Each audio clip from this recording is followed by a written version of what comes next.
So kick it off like we usually do. Cheers. I'll follow Jordan around here. We'll do some updates, skate to the end to see the mill that's going in this car.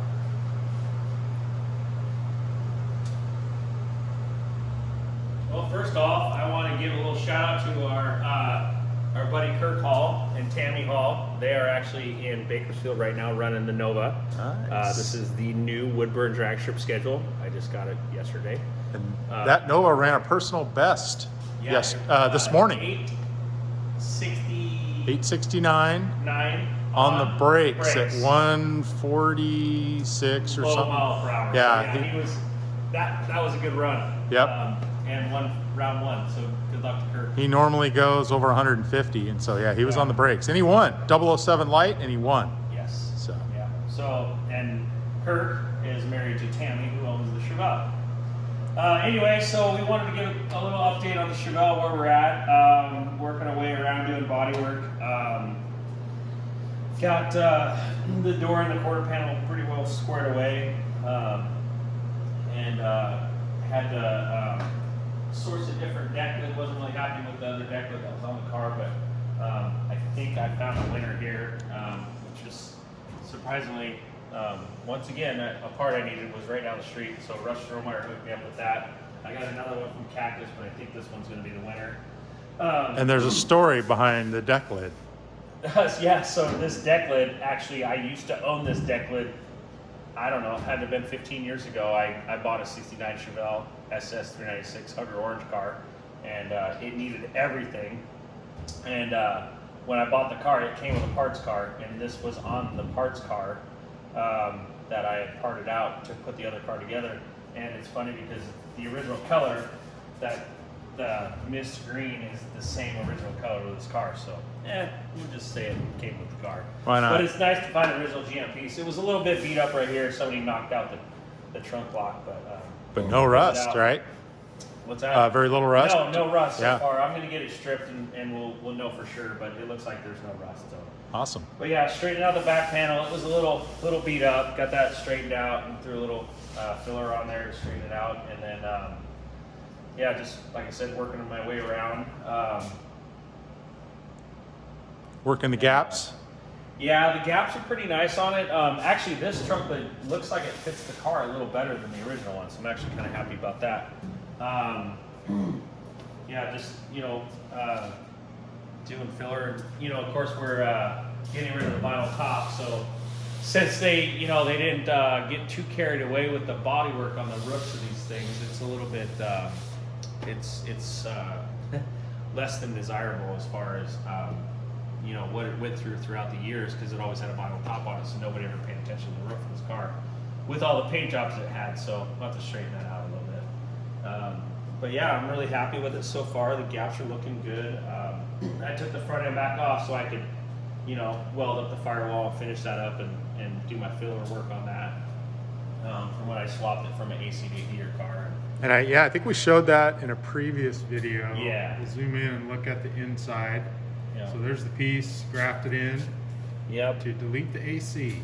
Yeah, I was really happy with how that fit and went in. So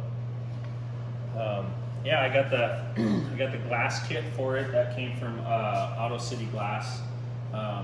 With the back orders and everything, I actually got 5 pieces. They were missing 1 quarter piece, so I ended up with an AMD quarter window for the passenger side. So that should match pretty good. But got that, and then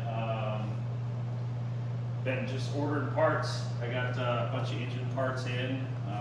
We're going to show you the engine here in a little bit, but I took the disc brake parts for the rear end, because we were going to do drum, and then they decided we want to go with disc. So took the rear end kind of apart, pulled the axles out, and took the parts for the backing plates and the brackets and stuff to saline powder coat to get coated. And then I had to have the pilot, the register on the axle machined to fit the rotor on it. I took those down to O'Connell Machine in Albany, and those guys, really nice guys, whipped it out in a day, had them back the next day. Super cool. And then I knocked the 7/16 studs out and then put threaded half-inch studs because the axles were dual. So Nice. threaded the And half-inch studs instead. and this car is going to see the drag strip. So It will most likely see the drag strip. Yeah. awesome. Yeah. So yeah, we're just plugging along, doing body work, my favorite task in the world. But pretty happy with it. So I got a few markings on the firewall where the holes I gotta fill. You know, from the factory, the firewall pad had these little push-in, you know, jagged tooth connectors that held the pad on, and I always kind of get rid of those. Yeah. And then I think somebody welded that hole up. I'm not sure. I got to look online and see. I think one of those holes might be for the tack wire. I think it might be that one. I'm not sure which one, but that was an AC hole. That'll go away. And then that was one of those jagged push button things. And then that's an AC hole. So we'll get that cleaned up a little bit. I'm not going to get too carried away with the firewall. I like to leave the little dimples and stuff just because it's factory. This is a true super sport car, so I don't want to get too carried away with, you know, ruining the originality of that part of it. But Yeah. I've never been a fan of those little buttons that hold that and stuff on. But yeah, we'll get that all done, and then after the body work's all done, the body will come back off the frame, and then the bottom of the car will get painted with the firewall, and then it'll go back on. After the frame gets wrapped with saran wrap or shrink wrap, we'll get the frame all wrapped up, and I'll set the body on it, and I'll mask the whole bottom of the car, so that way it doesn't get contaminated and all that stuff when we're doing primer and paint. So Nice. yeah, All right. I got the fenders off the car again. There's kind of a weird deal on this hood. There's a little bump out that has a rubber pad that goes to it, and it actually sits about right here on the firewall. Well, for some reason, this hood, it's too proud, and the hood won't go down all the way. So I'm actually going to cut those little pads off the bottom of the hood Okay. and take the bump out of it. So you can still put the rubber pad on there, but the little bump won't be there. It's if I had it in a better spot, I'd show everybody, but Just to get it all lined up. yeah, it's just, you know, it's aftermarket world. What do you do? So, Yeah. But yeah, the fenders we got the nuttle repair done. The front end. Ready for body work there too. So All right. we'll get those back on the car after the firewall's done. And then, so in here, This is the engine room, the clean room. yeah. So we've been working on the engine. Actually, Tammy came over and Kirk, they came over, and Tammy actually did the short block assembly one day, and I finished up a little bit. I just got a few more pieces to finish it up. I just got the push rods and the adjustable guide plates, so I'll get those on there, and then get the intake bolted down, and it'll be ready to fire. Basically, we'll put it on the run stand and fire it up. But so this is a 489. It's an Eagle rotating assembly with Brodix heads. Rob Lauthan did the cylinder heads.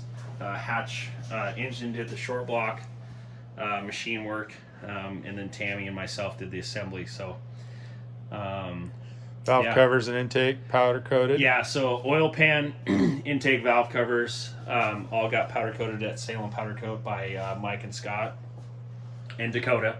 They did all that work down there, so they did a nice job on that stuff. And so these are actually they're literally powder coated 3 times. So it's silver. They powder coat the silver, and then they powder coat and they throw it in the oven, and then they powder coat the black, and they wipe off the letters, and then they throw it in the oven again, and then they clear coat them. So Very nice. quite the lengthy process on those things. They came out really nice, so I'm really happy with them. And what size carburetor? So that's a 750. The camshaft that I picked for this engine, that's what they recommend is a 750. That's 750 HP. I'm going to run that one for now and see how that works out. I also have a 950 that I picked up, so I might try that one. I'm not sure yet. So Okay. I have 2 carburetors to, play with.